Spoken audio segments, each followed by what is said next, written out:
आजम खान के बेटे पर गिरी गाज, अब्दुल्ला आजम पर चला हंटर। अब्दुल्ला आजम से छिन गई विधायकी, विधानसभा से खत्म हुई अब्दुल्ला की सदस्यता। यूपी की सियासत में आया नया भूचाल। समाजवादी पार्टी के कद्दावर नेता आजम खान के सितारे गर्दिश में क्या पहुंचे, उनके पूरे खानदान पर शनि की 7.5 शुरू हो गई। पहले आजम खान की सांसदी और विधायक गई और अब उनके बेटे अब्दुल्ला आजम को भी कोर्ट ने पैदल कर दिया। जी हाँ, एक बार फिर अब्दुल्ला आजम की विधायकी छीन ली गई, जिसके बाद वो एक बार फिर से सपा के आम नेता बनकर रह गए हैं।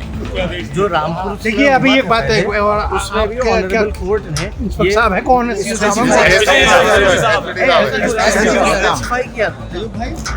कोर्ट अपने ऑर्डर को कप्तान साहब एक मेरे निवेदन सुन लीजिए आप। ये हमारा प्रोसीजर है, लेकिन कोर्ट की बात नहीं कर रहे हैं। रामपुर में भी वही है, यहाँ पर भी वही है। उन्होंने ऐसा ही गलती की होगी, इसका मतलब हमारे साथ कर लिया जाता है।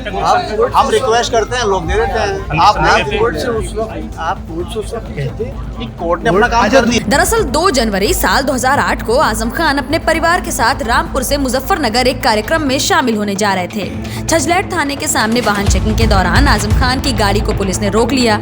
इससे आजम नाराज हो गए और विरोध करते हुए अपने बेटे अब्दुल्ला के साथ धरने पर बैठ गए, जिससे हाईवे पर जाम भी लग गया। इससे आजम खान उनके बेटे अब्दुल्ला आजम के साथ साथ मुरादाबाद देहात क्षेत्र के पूर्व विधायक हाजी इकराम कुरैशी, नूरपुर बिजनौर के पूर्व विधायक नईमुल हसन, नगीना के विधायक मनोज पारस, अमरोहा के विधायक महबूब अली, सपा नेता राजेश यादव, डीपी यादव और राजकुमार प्रजापति को भी आरोपी बनाया गया। इसकी सुनवाई मुरादाबाद में एमपी एमएलए कोर्ट में चल ही रही थी। सोमवार को अदालत ने आजम खान और अब्दुल्ला को दोषी करार देते हुए दोनों को 2-2 साल की सजा सुना दी, जबकि सभी आरोपियों को बरी कर दिया गया। इसके बाद अब्दुल्ला आजम की सदस्यता को खत्म कर दिया गया। इस खबर के बाद से बीजेपी के खेमे में खुशी का माहौल है। रामपुर से बीजेपी विधायक आकाश सक्सेना हनी का साफ कहना है कि वो उपचुनाव के लिए बिल्कुल तैयार हैं।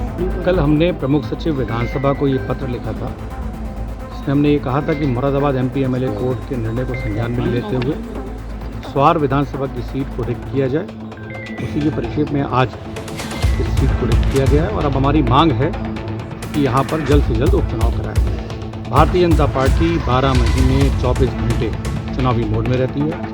कभी भी चुनाव हो, हमेशा लड़ने को तैयार है। अच्छा, ये सदस्यता रद्द हुई है, अभी और कई मामले हैं जिसमें उनको क्या कहते चल रहे हैं, उसमें क्या कहना चाहेंगे? देखिए, ये तो बड़े पुराने मामले हैं। ये जो 2008 का ये मामला था।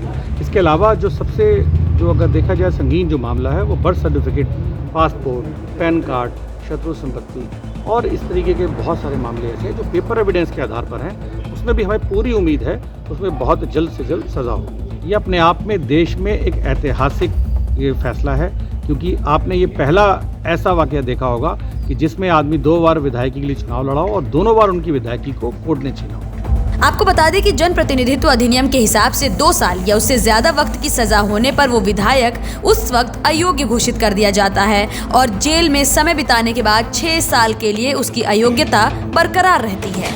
अब्दुल्ला आजम विधानसभा की सदस्यता से अयोग्य घोषित होने के बाद अपने पिता आजम खान की श्रेणी में शामिल हो गए हैं। वहीं दूसरी तरफ अब्दुल्ला आजम के विरोधियों के सुर बदल चुके हैं। उनके धुर विरोधी और पूर्व मंत्री नवाब कासिम अली खान उर्फ नवेद मियां के बेटे हैदर अली खान उर्फ हमजा मियां ने अब्दुल्ला के विरोध में चुनाव लड़ा था, लेकिन अफसोस वो हार गए थे। लेकिन इस बार हालात जुदा जुदा से मालूम हो रहे हैं।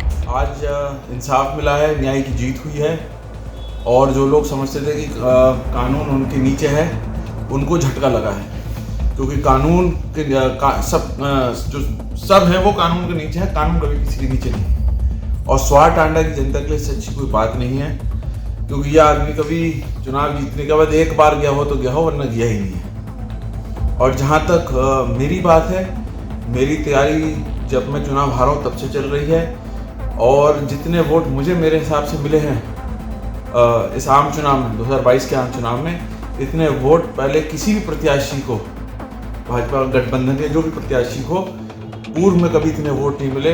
पार्टी ने भी नवाजा है, वो टिकट से नवाजा था, जनता ने भी नवाजा था, वो तो माहौल दूसरा था। लेकिन अगर अब पार्टी का आदेश मुझे मिले और पार्टी के आदेश अनुसार मैं काम करूँगा, अगर पार्टी का आदेश मिले तो ऐतिहासिक जीत प्राप्त हो। मुझे सिर्फ मेरी पार्टी का आदेश चाहिए, मेरे मुख्यमंत्री जी का आदेश चाहिए। फिर तो आप ये देखिएगा कि ये सीट एक बार अब मुख्यमंत्री आदेश मिल जाए मुझे तो बड़े बोल से तो मैं बड़ी बातें करता नहीं। ऊपर वाले भगवान के अल्लाह के आशीर्वाद से, अल्लाह की दुआओं से, भगवान के आशीर्वाद से ये सीट कभी पलट के किसी और के पास नहीं जाएगी। तो ये मैं दावे के साथ कह सकता हूँ। उसका कारण ये है कि मैं विकास इतना करूँगा और जो मेरे मुख्यमंत्री हैं उनका भी जो मेरा ख्याल से मॉडल है वो विकास का है। हमजा मियां का साफ कहना है कि अगर पार्टी उन्हें आदेश देगी तो वो यकीनन चुनाव लड़ेंगे और जीत कर भी दिखाएंगे। खैर जो भी हो, कुल मिलाकर ये समझ लीजिए कि आजम खान एंड फैमिली का सियासी करियर करीब करीब खत्म होने की कगार पर पहुंच चुका है। रामपुर से न्यूज टाइम नेशन के लिए खुर्शीद खान राजू के साथ मोहम्मद फहीम की रिपोर्ट। सब्सक्राइब करें आपका अपना चैनल न्यूज टाइम नेशन और हर खबर सबसे पहले पाने के लिए बेल आइकॉन जरूर दबाएं। और हाँ, खबरें पसंद आ जाएं तो लाइक और शेयर करना ना भूलें।